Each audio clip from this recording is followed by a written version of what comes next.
आप ताज्जुब करेंगे, ये कहा जाता है कि किसी छोटी जाति का व्यक्ति जब मुसलमानों में चुनाव लड़ता है, तो मैंने देवबंद के अंदर सुना कि किसी कमीन को जिता के सर पे बिठाओगे क्या? कमीन कह रहे हो आप कहते हो हम मुसलमान हैं, हम एक जैसे हैं। कहां हैं एक जैसे भाई? आप तो छुआछूत के अंबार पे खड़े हैं। दूसरी बात हम ये कह रहे हैं कि आपने जो किया, आपने वो किया। 75 सालों में ना आप गरीब मुसलमान को यूनिवर्सिटी दे पाए, ना आप स्कूल कॉलेजेस दे पाए। अब 75 साल वर्सेस मोदी कार्यकाल, अब मौका मिल रहा है। आपने जो किया सबने देखा, लूट के अड्डे बने। मैं तो वक्फ बोर्ड का अध्यक्ष हूं, मैंने तो देखा है किस तरह से लूट होती है वक्फ बोर्ड में, कैसे लूटा जाता है वक्फ बोर्ड में। किस तरह से लूट होती है? देखिए, वक्फ बोर्ड लूट का अड्डा है। यहाँ सब लोग लूटने के पैसे लेते हैं। जैसे मान लीजिए आपको वक्फ की जमीन को लूटना है, तो आप आएंगे, आप मुतवल्ली से सेटिंग करेंगे, मुतवल्ली आपके ऊपर केस करेगा। वो कहेंगे कोर्ट में जाएगा मामला, कहेंगे भाई कागज लाइए, तो मुतवल्ली कागज दे ही देगा। अब मुतवल्ली केस हारेगा, हारने के पैसे लेगा मुतवल्ली। वक्फ बोर्ड केस हारने के पैसे लेता है। मेरे यहाँ उत्तराखंड के अंदर ये कहते हैं once a Waqf always a वक्फ। वक्फ की जमीन के ऊपर कांग्रेस के पूर्व बहुत बड़े नेता हुए हैं। अकबर अहमद डंपी संजय गांधी जी के साथ रिसोर्ट बनाया है, रिसोर्ट बनाया है नैनीताल रामगढ़ के अंदर। वाह, कमाल कर दिया। ये गरीबों का उत्थान हो रहा है।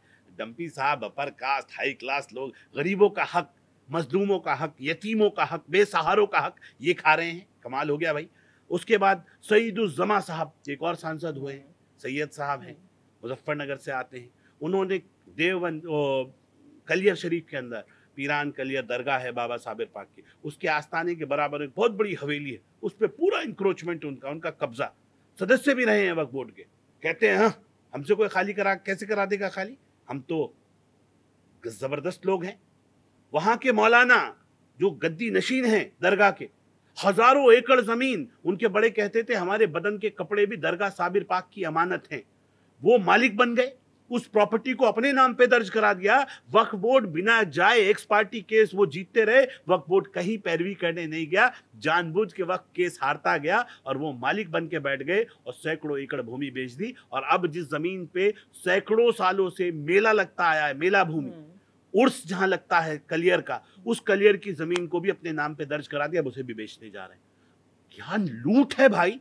गरीब मुसलमान कह रहा है हम अपने खून से चिट्ठी लिखेंगे देश के प्रधानमंत्री को, दरगाह साबिर पाक की जमीन बचाई जाए।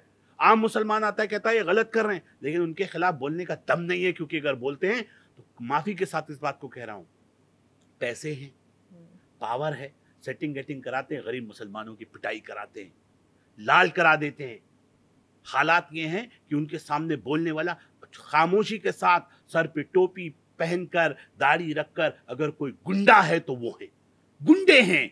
दबा कमजोर आदमी को तो कहते हैं मुकदमे लाद, इतने मुकदमे वहां के गरीब लोगों पे लादे हुए हैं, जो वहां के लोकल लोग हैं, जो कहते थे कि हमारे बाप दादा ने यहाँ इस जमीन के ऊपर मेला भूमि है, इसके ऊपर आए, इस पे सीलिंग कैसे लगवा दी आपने, कैसे इसे अपने नाम पे दर्ज करा दी। अब कई हजार करोड़ में उसे भी बेचने की तैयारी चल रही। इसलिए तमाम लोग कह रहे हैं कि हमारी सीबीआई जांच करा दीजिए, ये जमीन दरगाह की जमीन दरगाह को वापस मिल जाए। अब उम्मीद जगी है, अब मिलेगी वापस। अब उनके सपने भी साकार होंगे, जो गरीब मुसलमान हैं, जिनके दिल में साबिर पाक से मोहब्बत है। अब उनको भी लगेगा कि साबिर पाक की जमीन को हथियाने वाला अब कोई बचेगा नहीं। इसलिए हमने कहा कि ये सब कुछ जो हो रहा है, जो यकीन है मुसलमानों की, जो कुछ होता है ऊपर वाले की मर्जी से होता है। तो ये जो कुछ हो रहा है इसमें उसी की मर्जी शामिल है, और इसलिए कि जो अन्याय है वो अपनी प्रकाष्ठा पे आ गया था।